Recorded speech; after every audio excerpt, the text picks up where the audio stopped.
আসসালামু আলাইকুম। সবাই কেমন আছেন? আলহামদুলিল্লাহ, আশা করি সবাই ভালো আছেন। তো আজকে নতুন আরেকটা রেসিপি নিয়ে চলে আসলাম। তো এখানে হচ্ছে গিয়ে পরোটার জন্য ময়াম দেওয়া হচ্ছে। এখানে দেওয়া আছে একটা ডিম, একটু তেল, কর্নফ্লাওয়ার আর ময়দা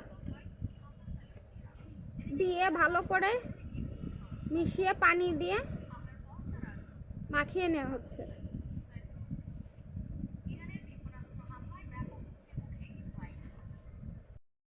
তো এই যে আমাদের আটা মাখা হয়ে গেছে। এখন এইভাবে রেস্টে 15 মিনিট রাখবো। 15 মিনিট রাখার পরে এটা দিয়ে পরোটা বানানো হবে।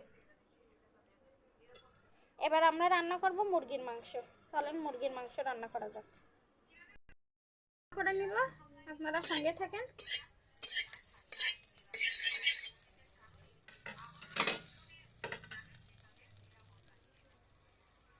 প্রথমে তেল দিয়ে নেব।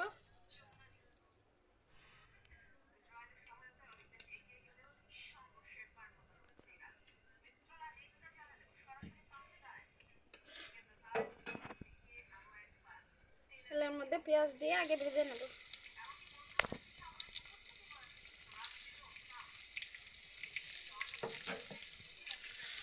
পেঁয়াজটা একটু ব্রাউন কালার করে নেব ভেজে।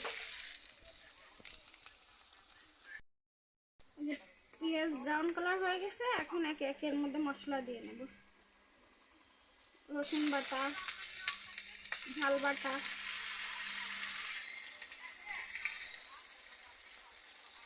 হলুদ, জিরে বাটা, আদা বাটা আর পরিমাণ মতো লবণ দিয়ে আমরা ভালো করে কষিয়ে নেব।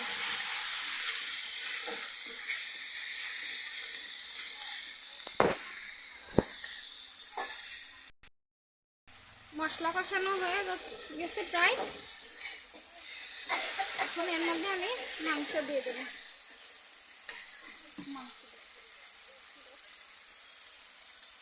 আমি মাংস দিয়ে দিলাম।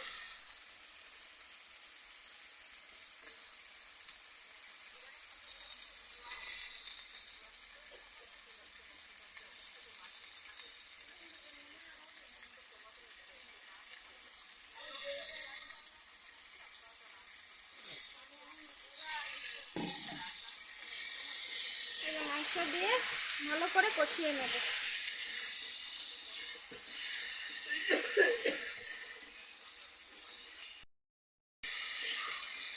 এই যে মাংস প্রায় কষানো হয়ে গেছে। এর মধ্যে একটু গোলের পানি ঢেলে দেওয়া হবে।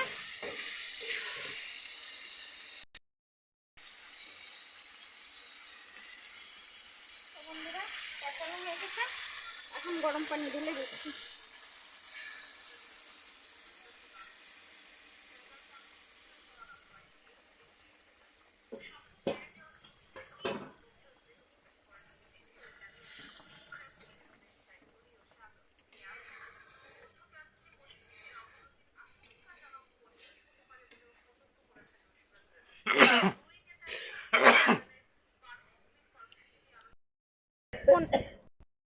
মিনিট হয়ে গেছে।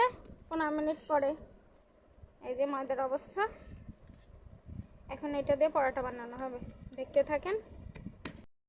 বন্ধুরা দেখেন, এই যে প্রথমে গোল লেচি করে নেওয়া হয়েছে।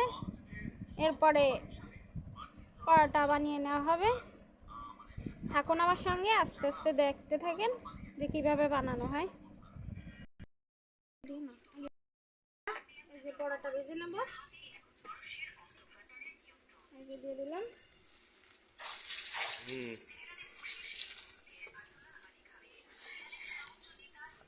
ওই সময় যে একটু দেনা ফলকি চলে।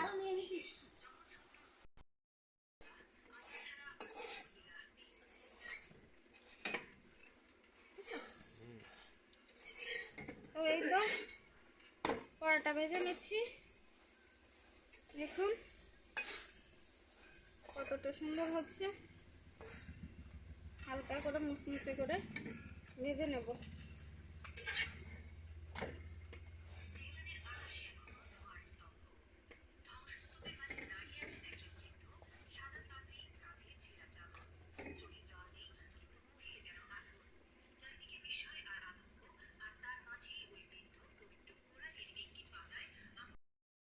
বন্ধুরা দেখেন, এই যে মুরগির মাংস আর পরোটাটা কত মুসমুসা আর সুন্দর হয়েছে।